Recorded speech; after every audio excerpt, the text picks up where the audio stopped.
Si tu es dans cette vidéo, c'est pour savoir comment garder une bonne énergie pour Ramadan, comment ton corps pourra supporter ton adoration tout au long de ce mois. Si tu en as marre d'être fatigué au milieu de ce mois, que tu en as marre de te dire toutes les années, j'en ai marre de pas finir le Coran en entier, que tu es pressé que ce mois se termine, cette vidéo elle est faite pour toi. Cette vidéo, elle est faite pour que tu puisses avoir une bonne énergie tout au long de ce mois. Pour ceux qui ne me connaissent pas, moi c'est Iheb et ça fait des mois et des mois que j'observe comment nos ancêtres vivaient, comment ils étaient en bonne santé et pourquoi aujourd'hui on a des problèmes de cancer, on a des problèmes de maladie, on n'arrive pas à prendre du poids, on n'arrive pas à perdre du poids.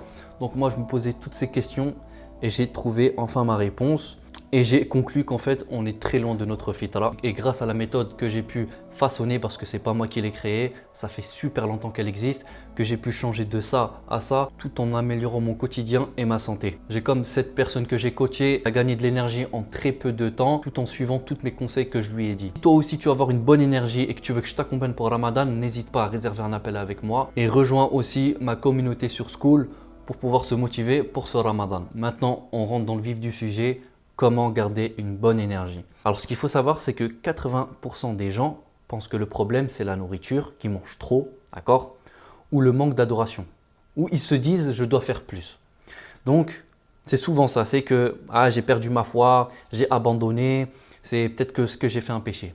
Mais ce qu'il faut savoir, c'est que ce n'est pas forcément ça, c'est que votre énergie est mal gérée. La plupart du temps, c'est que votre énergie, elle est mal gérée. Vous ne revenez pas à votre fitra. Et ce qu'il faut que tu comprennes, c'est que tu n'as pas forcément de structure et d'organisation et que tu ne comprends pas forcément comment ton corps fonctionne. Si tu ne comprends pas comment ton corps fonctionne, eh bien en fait, tu ne vas jamais progresser. 50% de la solution, c'est comprendre comment son corps fonctionne. Pour ce Ramadan, il faut que tu respectes ces 4 piliers. Le premier pilier, c'est tout simplement le rythme, avoir un bon rythme. Le deuxième pilier, c'est l'alimentation. Le troisième, le stress. Et le quatrième, le mouvement.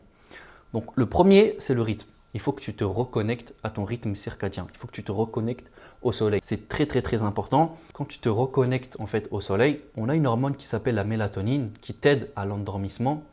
Et quand elle est sécrétée, elle va te faciliter à te régénérer. D'accord? Et c'est grâce à ça que tu vas avoir un bon rythme. Ce qu'il faut que tu comprennes, c'est qu'il ne faut pas que tu regardes l'heure à laquelle tu dors, mais à l'heure où le soleil disparaît. Bon, on l'a vu que c'est Ramadan, on se nourrit, on fait le tarawih, on fait l'Aïcha. Tu peux passer un petit peu de temps avec ta famille, mais après, il faut que tu ailles dormir. C'est très important. D'accord? En plus, on est en hiver, c'est encore plus compliqué. Ce qu'il faut que tu comprennes, c'est qu'il y a un point dans notre corps, si tu ne respectes pas ça, tout s'effondre. D'accord? Vos hormones, c'est comme ce flanc. Si vous le touchez, il y a tout qui bouge. Et ça, c'est le truc le plus complexe de notre corps, c'est que si tu ne fais pas attention en fait, à une de tes hormones, il y a tout qui bouge. Donc si tu ne fais pas attention à ta mélatonine, ça va impacter ton énergie. C'est pour ça que tu vas être fatigué, d'accord? Les sources du problème, si tu n'as pas de mélatonine, c'est ton téléphone, les écrans bleus. Le soleil, il a des écrans bleus, d'accord? Comme on peut voir ici, la lumière du jour, ici, il y a des lumières bleues. Lumière verte, et ici c'est tout ce qui est infrarouge et c'est pour le soir. Ce qu'il faut que vous compreniez, c'est que votre lampe, elle a des lumières bleues. Donc, en fait, si vous avez des ampoules, si vous avez des écrans, eh bien, tout simplement, votre corps il pense que là c'est l'heure du zuhr, tellement il y a de la lumière bleue. Et justement, en fait, il ne faut pas que vous ayez ces lumières, mais vous ayez des lumières rouges et infrarouges. Et ces lumières rouges et infrarouges vont sécréter de la mélatonine. Donc en deuxième, les lampes. Faites très attention à vos lampes. Essayez d'avoir des choses tamisées, des lumières tamisées chez vous. Bon, si vous avez des parents ou que vous êtes chez de la famille, etc., je sais que ça peut être compliqué, mais expliquez-leur que c'est très important si vous voulez avoir une bonne énergie, d'accord? Essayez d'avoir des lampes par terre. Les lampes par terre, pourquoi? Enfin, quand je dis par terre, ce n'est pas forcément au sol, mais sur un meuble, sur un bureau. Pourquoi? Parce que ça fait feu de camp et à l'époque, on n'avait pas forcément des lampes au-dessus de nous. D'accord? Ils avaient des feux de camp ou ils avaient des bougies, d'accord, sur les murs. Essayez de faire ce genre de technique et vous allez voir, Wallahi, ça va fonctionner bi'idnillah. Wallah, ça va fonctionner bi'idnillah, d'accord? Faites très attention du coup aux lampes. Troisièmement, arrêtez de vous exciter. Ça sert à rien de s'exciter le soir, rigoler, etc. Vous pouvez rigoler un tout petit peu, d'accord? Je peux comprendre quand il y a de la famille, etc. Mais ça sert à rien de s'exciter, d'accord?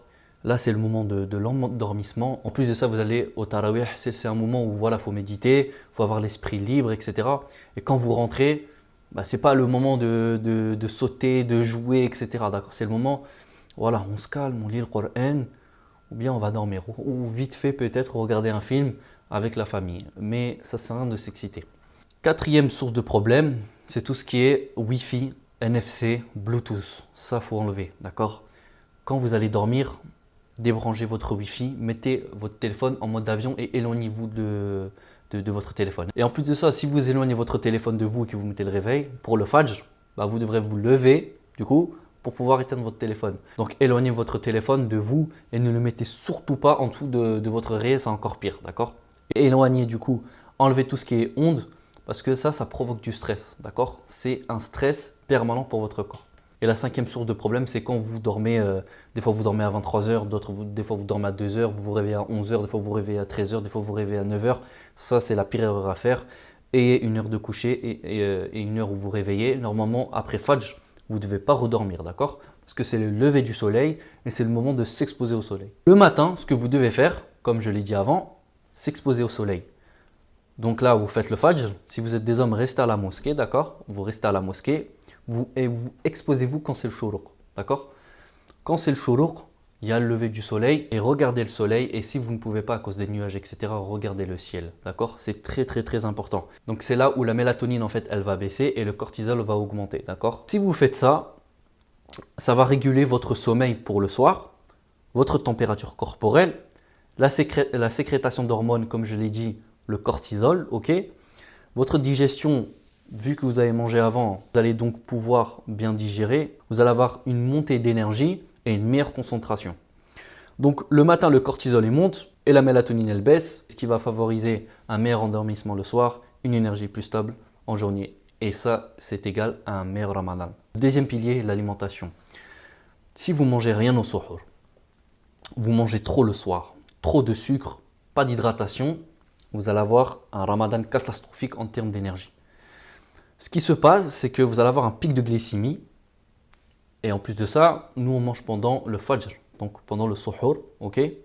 Bah, si vous mangez que des trucs nuls ou que vous ne mangez pas, en fait, vous allez avoir un pic de glycémie et à l'après-midi, il n'y aura plus rien. Qui va vous donner du coup un résultat, coup de fatigue, irritabilité, faim rapide et brouillard mental. En fait, j'avais un problème, j'avais toujours faim pendant Ramadan parce qu'en fait, je ne me nourrissais pas forcément bien, d'accord?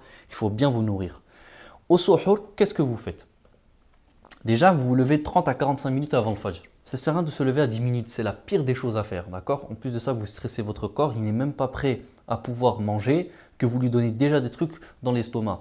Donc, levez-vous 30 à 45 minutes avant le fajr, faites votre adoration, faites qiyam al-layl. En plus de ça, le dernier tiers de la nuit, Allah descend sa rahma. Donc, on demande à Allah qu'il puisse nous guider, qu'il puisse nous faciliter dans notre vie. Donc, après ça, mangez des fruits d'abord, d'accord? Ne mangez pas des choses avant. Manger des fruits avant, c'est la sunna, déjà c'est dans la sunna.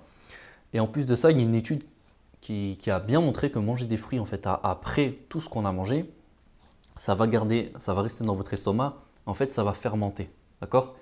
Et tous les nutriments qui sont dans vos fruits ne vont servir à rien.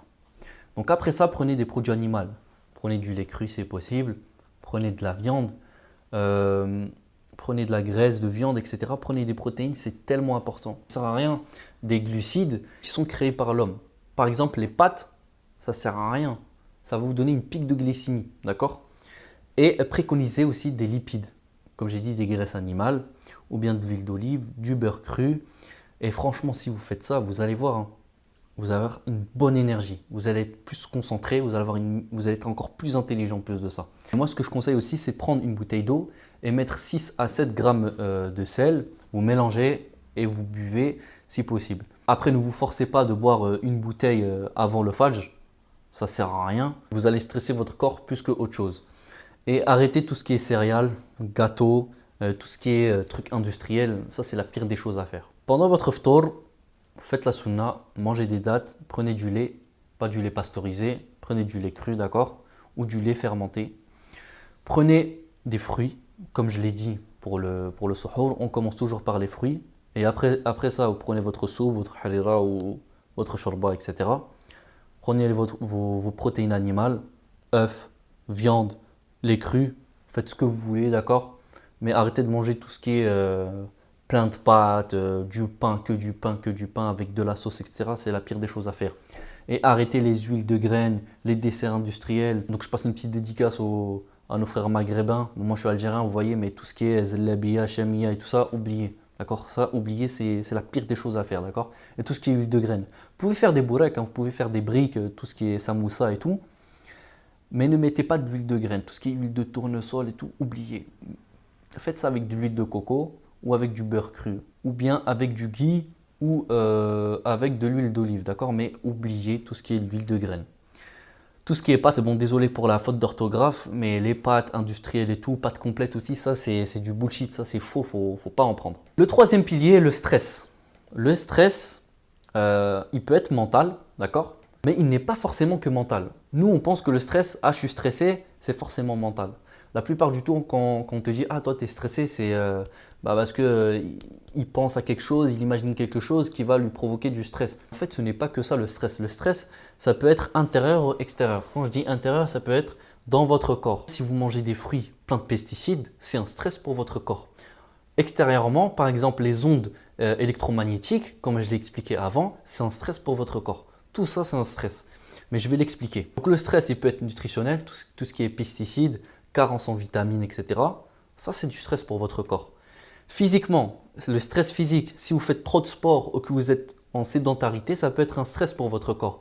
Quand vous respirez mal, quand vous avez une mauvaise posture, c'est du stress pour votre corps. Si vous voulez en savoir plus, n'hésitez pas à aller sur mon school. Dans le module 1, j'explique comment fonctionne son corps et dans les autres modules, j'explique comment gérer bien son stress pour pouvoir améliorer son stress et éloigner tout le stress mauvais pour votre corps. Troisièmement, électromagnétique, comme j'ai dit, Bluetooth, Wi-Fi, ça, il faut oublier le soir, d'accord? Ou si vous n'utilisez pas votre téléphone, mettez-le en mode avion et puis c'est tout. Tout ce qui est chimique, alors quand je parle chimique, c'est tout ce qui est produits ménagers, les javel, etc. Ça, ce n'est pas des choses naturelles. Prenez des choses naturelles. Vous pouvez aller dans des magasins bio ou dans des magasins qui vendent des trucs naturels comme du vinaigre, etc. Mais arrêtez de prendre des choses remplies de plein de molécules qu'on n'arrive même pas à lire. Même tout ce qui est skincare, hein, les skincare, les gels nettoyants et tout, ça c'est un stress pour votre corps. On vous vend ça comme si c'était la méthode pour avoir une belle peau, alors que moi je mets rien dans ma peau et pourtant j'ai une belle peau, j'ai une peau lisse, alhamdoulilah, et je remercie Allah car il m'a guidé à revenir à la fitra. Donc le stress égale à survie. Votre corps, en fait, quand il est stressé, il est en mode survie. Et quand votre corps est en survie, forcément, il va utiliser beaucoup d'énergie. C'est pour ça que je vous dis qu'il faut savoir gérer son stress. Si vous n'arrivez pas à gérer votre stress, vous allez toujours fatiguer. Quand un stress apparaît, qu'est-ce qui se passe? Le système nerveux sympathique s'active. Parce qu'il y a le système nerveux parasympathique et sympathique. Alors, parasympathique, c'est quand vous êtes calme, quand vous êtes zen. C'est pour ça que quand vous avez le Coran, vous êtes mieux, vous avez le cortisol qui est bas. Mais quand c'est sympathique, c'est soit vous pensez à quelque chose, ou comme j'ai dit, toutes les choses extérieures peuvent être du stress, d'accord? Donc, quand le stress arrive, adrénaline plus cortisol qui augmente. Stop, c'était juste pour vous dire qu'il y aura un moment qu'il n'y aura plus de micro et ce sera le micro du téléphone. La qualité change légèrement, mais le contenu reste exactement le même. Bon visionnage. Et qu'est-ce qui se passe quand vous êtes en mode survie? Eh bien, tout simplement, vous allez avoir du mal à digérer. C'est pour ça que vous avez des ballonnements. En fait, ça peut être le stress. C'est quasiment 90% en fait que c'est le stress. Deuxièmement, ça va prendre votre énergie, comme je l'ai expliqué ici. Troisièmement, vos hormones, ils vont être impactés, comme je l'ai expliqué au début. Le flanc, quand vous touchez une partie des hormones, parce que le stress, c'est le cortisol. Quand vous touchez une partie des hormones, il y a tout qui bouge, d'accord?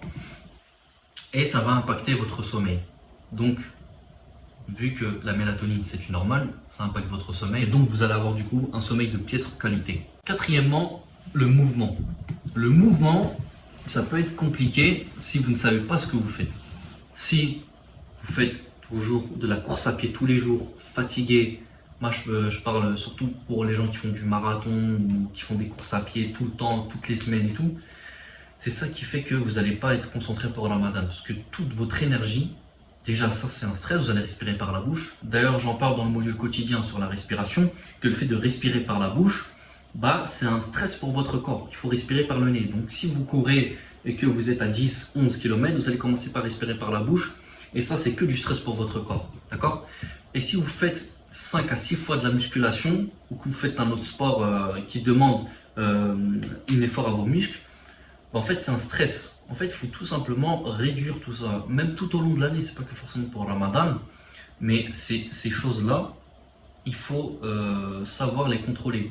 Bon moi moi je ne conseille pas du tout la course à pied, mais pour tout ce qui est musculation, etc., il y a une méthode pour pouvoir s'entraîner. Et si vous voulez avoir cette méthode, n'hésitez pas à aller sur le school pour avoir plus d'informations. Ça, je ne l'ai pas expliqué aussi, mais le fait d'être sédentaire, bon, j'ai expliqué dans le stress physique, mais le fait d'être sédentaire, le fait de rester chez vous, cloîtré chez vous, c'est pas une bonne chose. Allez marcher, faites 10 000 pas, d'accord? Essayez de revenir à la nature. En plus de ça, regardez ce que vous faites. Vous allez à pied, vous allez dans la nature et lisez le Coran, d'accord? Mais ne restez pas sédentaire, ne restez pas chez vous, d'accord? C'est la pire erreur à faire. Donc je vous ai donné les 4 piliers à respecter. Donc maintenant c'est à vous de jouer. Si vous voulez passer un bon Ramadan, respectez ces 4 piliers. Franchement, vraiment respectez ces 4 piliers. Et vous allez voir, vous allez avoir un meilleur Ramadan, bi'idnillah. En tout cas, si cette vidéo t'a plu, n'hésite pas à t'abonner et à liker. Et si tu veux, tu peux réserver un appel avec moi gratuitement pour que tu puisses me parler de ton quotidien. Et si je peux te donner un plan adapté à ta situation. En tout cas, bon Ramadan à tous. Et je vous dis à la prochaine.